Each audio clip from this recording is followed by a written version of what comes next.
The United States of America, for a great many years, has been approaching a very steep precipice.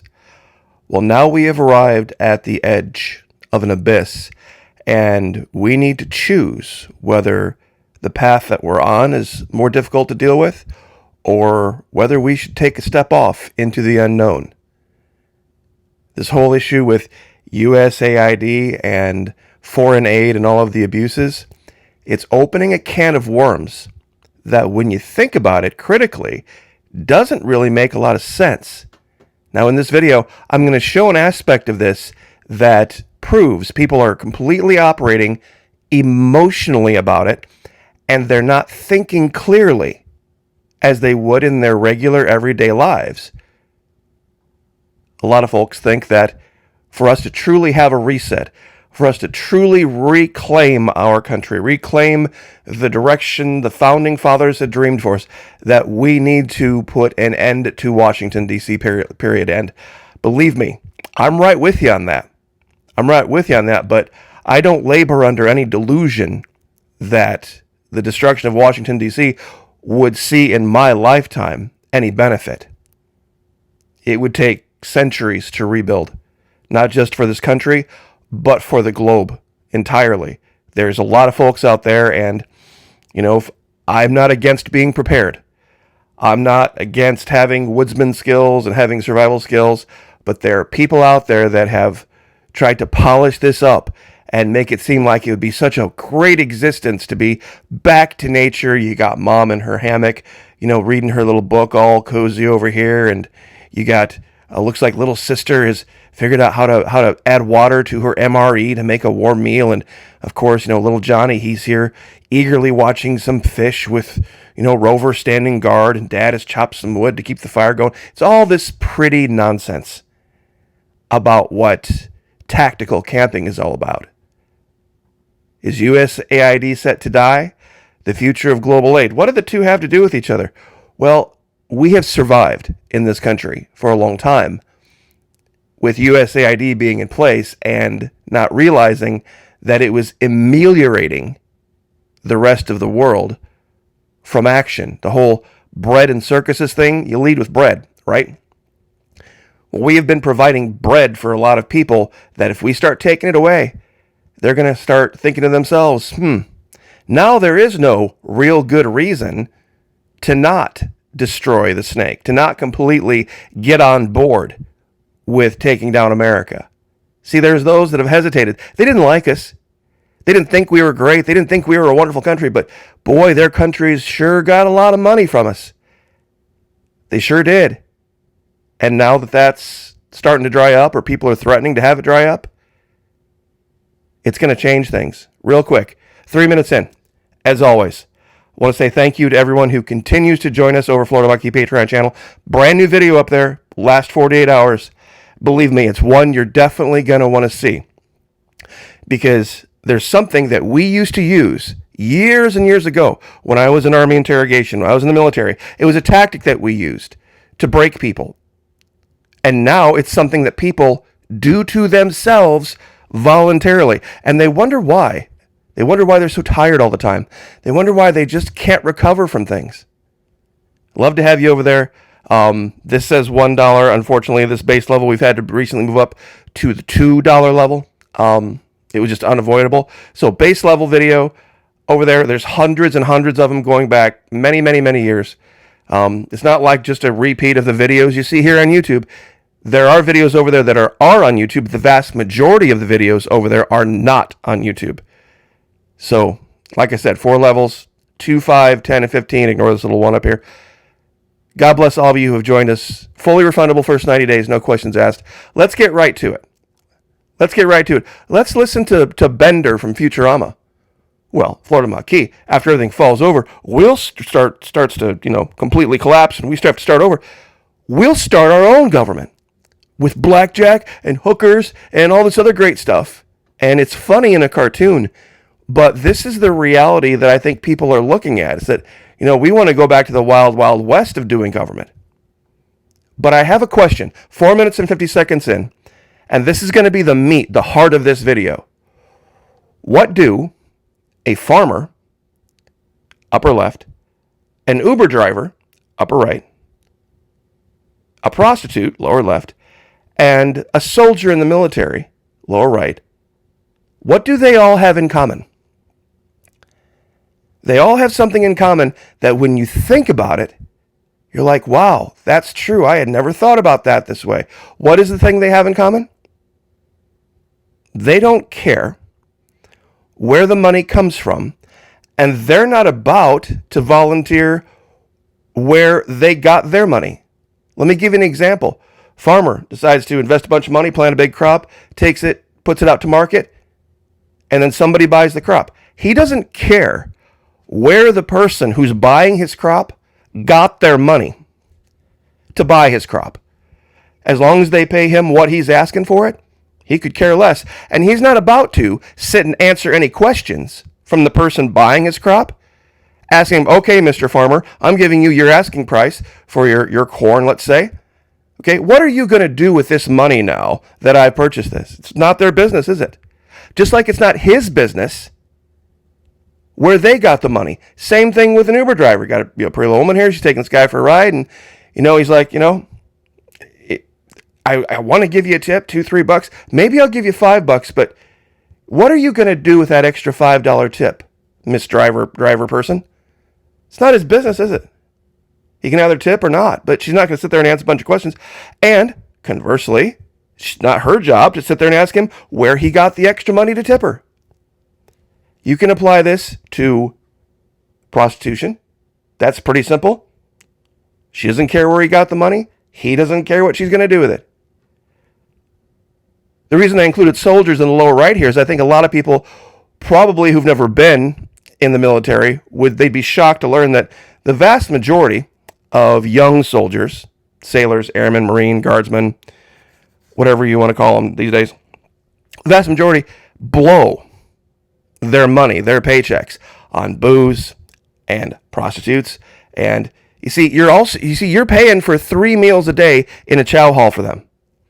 You're providing them with clothes on their back, boots on their feet, a barracks to sleep in, electricity, flowing water, medical care. You see, you're already paying for that.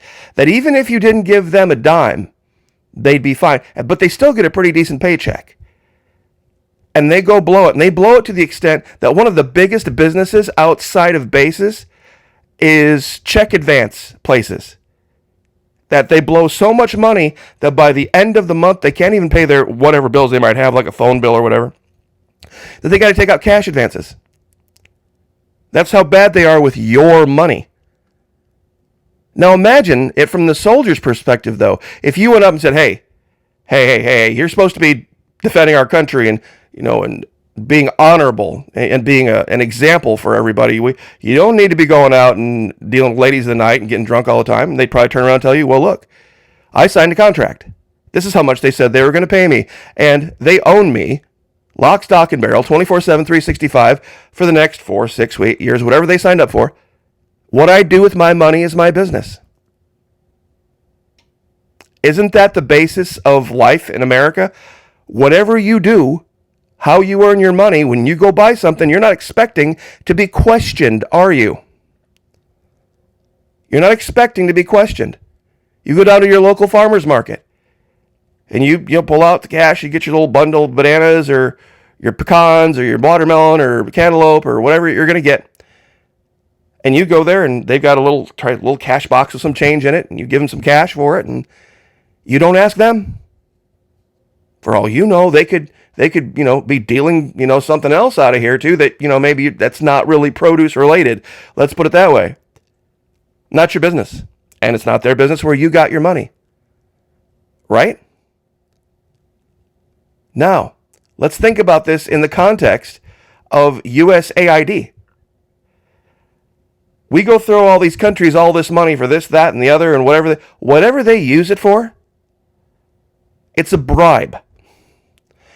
It's a bribe, is it not? Do you think for 1 minute that if Donald Trump and Doge save all of this money and they shut off all this aid, that you are ever going to see any of that money reflected in less taxes? 2018, over 13 million Americans owe the IRS over more than 128 billion in taxes, penalties, and interest. I'll bet if it went to a vote right now in this country, just a straight up vote, said we're going to have a special election. We're going to have a special election on July 5th. It's going to be the day after the 4th of July, Independence Day. July 5th, we're all going to vote in America. And we're going to vote, and it's just going to be a straight up majority vote. Should we completely defund and get rid of the IRS, both at the state and federal level, or should we continue down the path we're going? Those are your two choices. The IRS would not survive. The IRS would be done. It'd be completely and over and done. What was the other question I was going to ask? You could the same thing. Oh, I've used this picture that's really bothered a lot of people, talking about the whole OnlyFans thing and how many women out there in America now are feeding their families and taking care of business by, well, you can go look up OnlyFans. I'm not going to get into what it is. It's basically pictures. Pictures and video online for $2, $3, and $5 a crack. If we voted right now to make prostitution legal or continue with it being illegal, I don't think the ban on it would survive either. Now, you ready for the part that's really going to mess with your mind? Here's the part that's really going to mess with your mind in virtually every context you can imagine where there's an exchange of money, an exchange, how you got your money and what they're going to do with your money when you spend it is not your business. Because you sure as hell don't want people asking you, right? Hey, you know, we want to sell you this beer, this glass of wine or whatever's being drank here. But we want to know what you do for a living. We want to know how you got that money. You wouldn't tolerate that from the bartender, would you? Well, I'll tell you, Mr. Bartender, if you do a really good job for us, you know, we'll give you what the bill is and we'll give you another 20%. But we want to know, Mr. Bartender, are you going to support like liberal candidates or conservative candidates, or do you tithe your church? You know, are you in arrears on taxes or child support? I don't want to tip somebody that's going to be blowing their... It'd be ridiculous, wouldn't it? It'd be ridiculous, wouldn't it? But what about in a relationship? What about in a relationship? Ladies, quick poll, show of hands down in the comment section. Does it matter how he makes his money? Oh, yeah, it does. Oh, you bet it does. You're going to believe me before you take it to the next level with somebody that you're on a date with. It's not going to be just the fact that he makes a lot of money. You're going to find out how. You're going to find out how he makes that money. Guys, you going to ask her the same relative question if she has a job? Is she a corporate secretary? Is she a licensed practical nurse, an LPN, an RN, nurse practitioner? Is she a chiropractor? Is she an OnlyFans girl? Is that going to matter before you? Of course it is. So isn't it ironic? Isn't it strange? Now, let me hold on for a monkey. You're not purchasing anything, really?